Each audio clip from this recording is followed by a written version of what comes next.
Praise the Lord. கர்த்தருடைய பரிசுத்த நாமம் மகிமைப்படுவதாக. இன்றைய தியானம் சகரியா 11ஆம் அதிகாரத்திலிருந்து 14ஆம் அதிகாரம் வரை மற்றும் மல்கியா தீர்க்கதரிசன புஸ்தகம் முழுவதும். இந்த நாள் தியானத்திற்கான தலைப்பு காணிக்கை எதற்கு? வேதத்தில் இந்த கேள்விக்கு அநேக விடைகளை நாம் பார்க்கலாம். காணிக்கை எதற்கு? அதில் முக்கியமாக 2 காரணங்களை இந்த நேரத்தில் நாம் தியானிக்கலாம். நீதிமொழிகள் 3ஆம் அதிகாரம் 9ஆம் வசனம் மற்றும் 10ஆம் வசனத்தை படிக்கும்போது காணிக்கையினுடைய 2 முக்கியமான காரியங்களை ஆண்டவர் நமக்கு எழுதி கொடுத்திருக்கிறார். 9ஆம் வசனம், உன் பொருளாலும் உன் எல்லா விளைச்சலின் முதற் பலனாலும் கர்த்தரை கனம் பண்ணு. அப்போ காணிக்கை எதற்கு என்ற கேள்விக்கு வேதம் கொடுக்கக்கூடிய முதல் பதில் என்னவென்றால் கர்த்தரை கனம் பண்ணுவதற்காக. 2வது ஆண்டவர் கொடுக்கக்கூடிய காரணம் என்னவென்றால் அதற்கு அடுத்த வசனத்தில் நாம் பார்க்கிறோம்.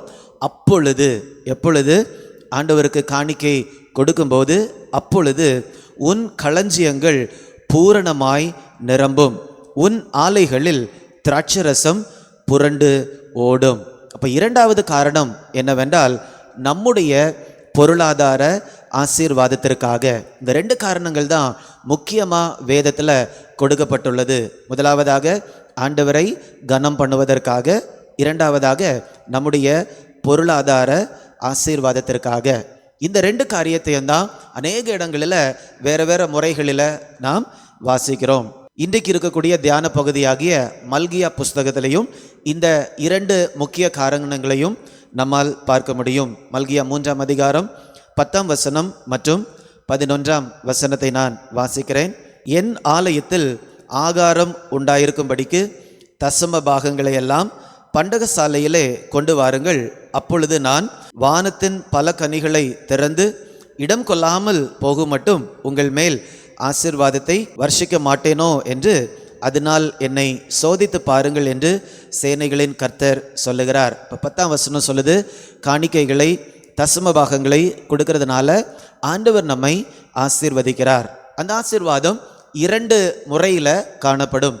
அது எப்படி 2 முறை? அதை தான் நாம் 11ஆம் வசனத்தில் பார்க்கிறோம். பூமியின் கனியை பட்சித்து போடுகிறவனை உங்கள் நிமித்தம் கண்டிப்பேன், அவர்கள் உங்கள் நிலத்தின் பலனை அழிப்பதில்லை. இப்போ முதலாவதாக ஆண்டவருடைய ஆசீர்வாதம் என்ன வடிவத்தில் வருகிறது என்றால், ஆண்டவர் நமக்கு கொடுக்கக்கூடிய சம்பாத்தியங்களுக்கு ஆண்டவர் ஒரு பாதுகாப்பை கொடுக்கிறார். அதுதான் இந்த 11ஆம் வசனத்தினுடைய முதல் பகுதி. அவைகளை அழிந்து போக விடாதபடிக்கு ஆண்டவர் என்ன செய்கிறார்? ஆண்டவர் நமக்கு கொடுக்கக்கூடிய பொருளாதார ஆசீர்வாதங்களை அவரே பாதுகாக்கிறார். 2வது ஆசீர்வாதம் என்ன வடிவத்தில் இருக்கும் என்றால், அதன் பின் பகுதியில் வெளியில் உள்ள திராட்சை கொடி பழமில்லாமல் போவதில்லை என்று சேனைகளின் கர்த்தர் சொல்லுகிறார். அப்படி என்றால் அர்த்தம் என்ன? நம்ம கையிட்டு செய்யக்கூடிய வேலைகளில் பலன் இல்லாமல் இருப்பதே கிடையாது. கையிட்டு செய்யக்கூடிய வேலையை நான் என்ன பண்ணுவேன்? ஆசீர்வதிப்பேன். இதுதான் 2 விதமாக ஆண்டவர் இந்த ஆசீர்வாதத்தை நமக்கு கொடுக்கிறார். கர்த்தருக்காக காணிக்கைகளை கொடுக்கும்போது. இப்போ பழைய ஏற்பாட்டில் நம்ம பார்க்கும்போது தசம பாகம் என்று நாம் பார்க்கிறோம். தசம பாகம் என்றால் என்ன? நம்முடைய சம்பாத்தியத்தில் எல்லா விதத்திலையும் 10% நம்ம ஆண்டவருக்கு என்ன பண்ணிடுறோம்? கொடுத்துட்றோம். ஆண்டவருக்கு நம்முடைய காணிக்கைகள் 10% தேவை கிடையாது. ஏன்னா ஆண்டவர் வேதத்தில் சொல்லியிருக்கிறார், பொன்னும் என்னுடையது, வெள்ளியும் என்னுடையது. அப்போ இந்த பூமியில் இருக்கக்கூடிய எல்லாமே அவருடையது தான். அப்போ அவருக்கு நான் 10% கொடுக்கறதுனால அவருடைய வாழ்க்கையை என்னால் என்ன பண்ண முடியாது? முன்னேற்ற முடியாது.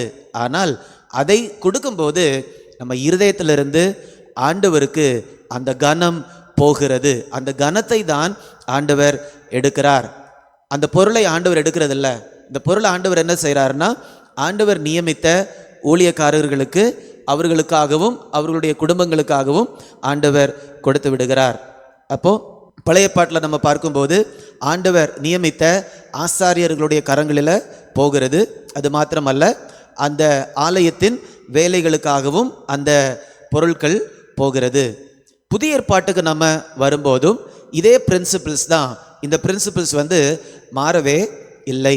புதிய ஏற்பாட்டில் நம்ம பார்க்கும்போது 1 கொரிந்தியர் 9ஆம் அதிகாரம் 13ஆம் வசனம் மற்றும் 14ஆம் வசனத்தை நான் வாசிக்கிறேன்.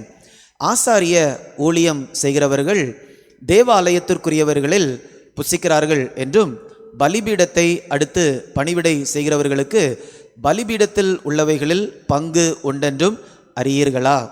அந்தபடியே சுவிசேஷத்தை அறிவிக்கிறவர்களுக்கு சுவிசேஷத்தினாலே பிழைப்பு உண்டாக வேண்டும் என்று கர்த்தரும் கட்டளையிட்டிருக்கிறார். இப்போ புதிய ஏற்பாட்டிலையும் கர்த்தர் என்ன கட்டளையிட்டிருக்கிறார் என்றால், நாம் கொடுக்கக்கூடிய காணிக்கைகளை ஆண்டவர் பெற்றுக்கொள்கிறார் என்றால் அதிலிருந்து வரக்கூடிய கனத்தை தான் ஆண்டவர் பெற்றுக்கொள்கிறார். ஆனால் ஊழியர்கள் என்ன பண்ணுறாங்க? அவர்களுடைய தேவைகளை சந்தித்து கொள்ளுகிறார்கள். இப்போ பழைய ஏற்பாட்டில் நான் பார்க்கும்போது 10%, புதிய ஏற்பாட்டில் எத்தனை சதவீதம்? ஒருவேளை 8% இருக்குமா, அல்லது 4% இருக்குமா? எவ்வளவு சதவீதம் புதிய ஏற்பாட்டில்? புதிய ஏற்பாட்டில் நமக்கு சதவீதம் கிடையாது. அந்த சதவீதத்துக்கு பதிலாக என்ன இருக்கிறது என்பதை தான் நாம் பார்க்க போகிறோம். 2 கொரிந்தியர் 8ஆம் அதிகாரம் 2ஆம் வசனத்தை நாம் படிக்கும்போது, அவங்க கர்த்தருக்கு கொடுக்கும்போது எப்படி கொடுக்குறாங்கன்னா, பூரண சந்தோஷத்தோடு கொடுக்கிறார்கள். முறுமுறுத்து கொண்டு கொடுக்கவில்லை. இப்போ பெர்சன்டேஜ் கிடையாது, பூரண சந்தோஷம்.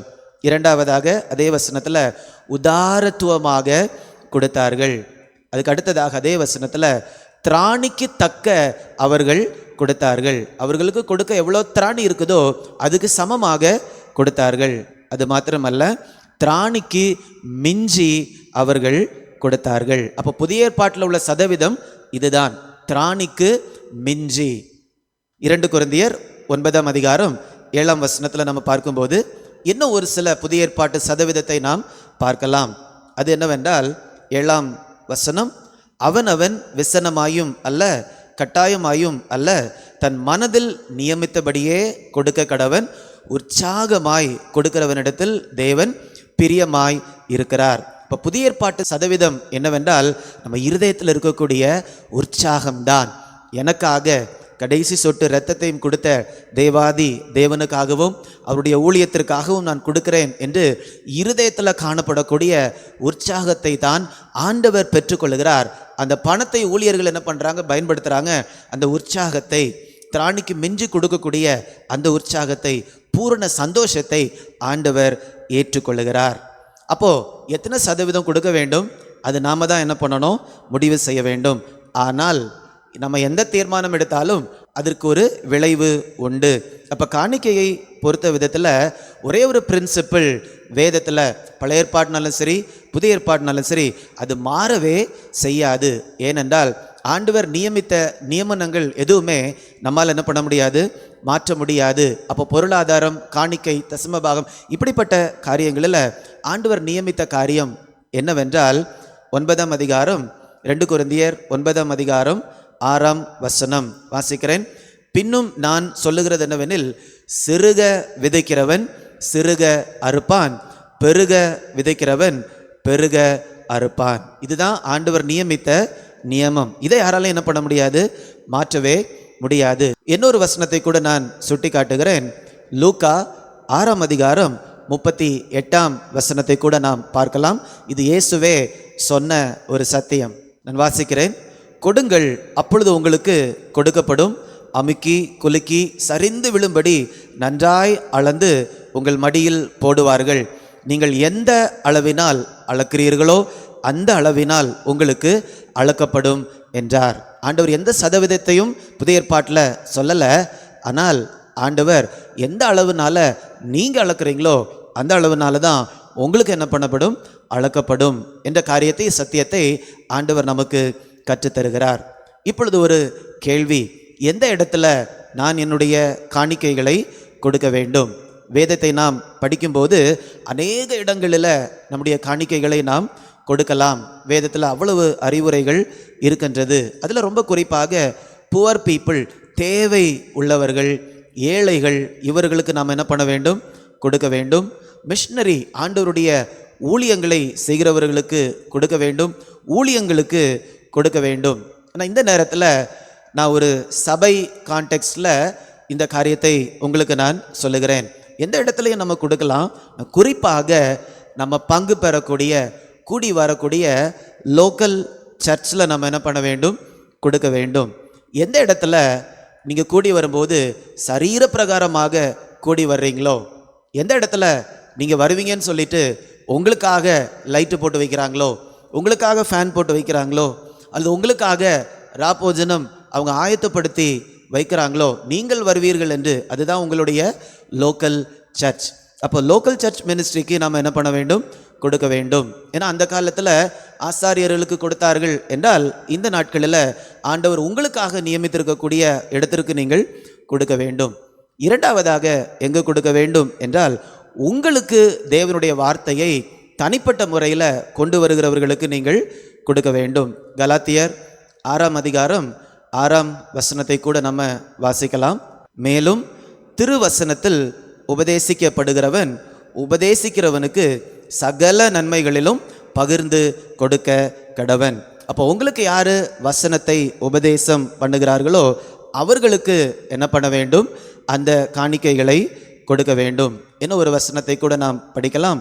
1 தீமோத்தேயு 5ஆம் அதிகாரம் 7ஆம் வசனம் நான் வாசிக்கிறேன்.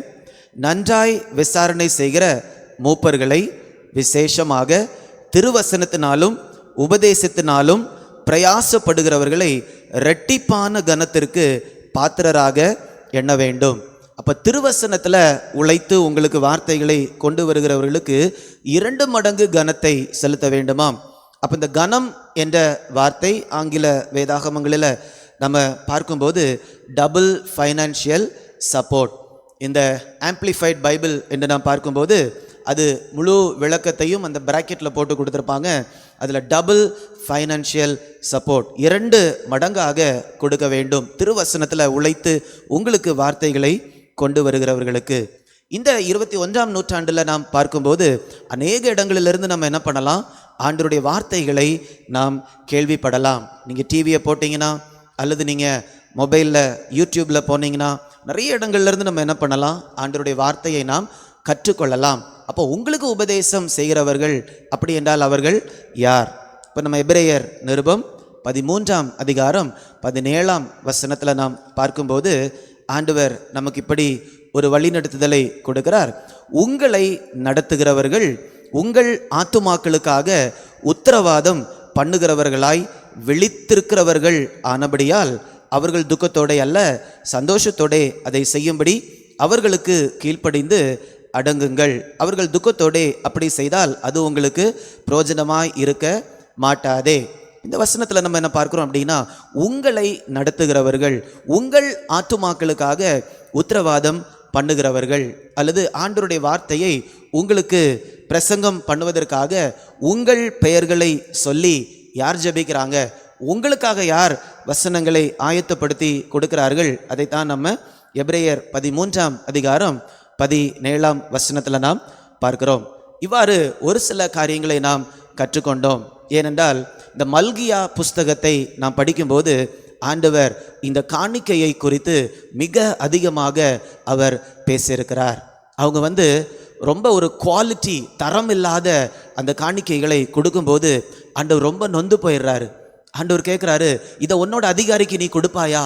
அப்போ எனக்கு நீ கொடுக்குறையே, அப்போ எனக்குடைய கனம் எங்கே என்று ஆண்டவர் அவருக்கு போகக்கூடிய கனத்தை ஆண்டவர் இன்றைக்கு கேட்கிறார். ஒரு தேவனுடைய பிள்ளையுடைய ஒரு பிரதானமான வேலை என்னவென்றால் தேவனை கனப்படுத்துவது, கனத்திற்குரியவராக அவரை பார்ப்பது. இப்போ கனத்திற்குரியவராக அவரை நான் பார்க்கிறேன் என்று சொல்லும்போது அதில் காணிக்கை மிக மிக முக்கியமான பங்கை வைக்கிறது என்பதை நம்ம வேதத்தில் பழைய ஏற்பாடு புதிய ஏற்பாடு அநேக இடங்களிலிருந்து நாம் கற்றுக்கொண்டு இருக்கிறோம். ஆனால் நம்முடைய வாழ்க்கையில் ஆண்டவர் இந்த காரியங்களை நம்மோடு பேசுவாராக, தொடர்ந்து இடைபடுவாராக. காணிக்கை எதற்கு என்ற கேள்விகளுக்கு ஒரு சில காரியங்களை மட்டும்தான் நம்ம பார்த்துருக்குறோம். இன்னும் காணிக்கையை பற்றி பேசணுன்னா மணிக்கணக்காக பேசிக்கொண்டு இருக்கலாம். கர்த்தர் தொடர்ந்து நமக்கு காரியங்களை கற்றுத்தருவாராக. நாம் ஜெபிக்கலாமா? அன்பின் ஆண்டவரே, நீர் எங்களுடைய எஜமானாக இருக்கிறீர். எஜமானை கனப்படுத்துவது எங்களுடைய வேலையாக இருக்கிறது.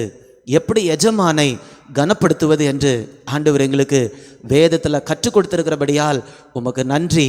எங்களுடைய காணிக்கைகளினால எங்களுடைய எஜமானாகிய தேவனை நாங்கள் தொடர்ந்து கனப்படுத்தி கொண்டே இருக்க ஆண்டவர் கிருபை தரும்படியாய் ஜெபிக்கிறேன். அதன் மூலமாக உங்கள் கரத்திலிருந்து எங்களுடைய பொருளாதார தேவைகள் சந்திக்கப்பட்டு கொண்டே இருக்கும்படியாய் ஜெபிக்கிறேன் அப்பா. இப்படிப்பட்ட ஒரு பாக்கியத்தை ஆண்டவர் எங்களை ஒவ்வொருவருக்கும் கொடுத்தபடியால் உமக்கு நன்றி. தொடர்ந்து உம்மை மாத்திரம் நாங்கள் கனப்படுத்தி உமக்கு மாத்திரம் நாங்கள் கீழ்ப்படிந்து வாழ ஆண்டவர் கிருபை தரும்படியாய் ஜெபிக்கிறேன். மீட்பர் இயேசுவின் மூலம் கேட்கிறேன் நல்ல பிதாவே. ஆமேன், ஆமேன்.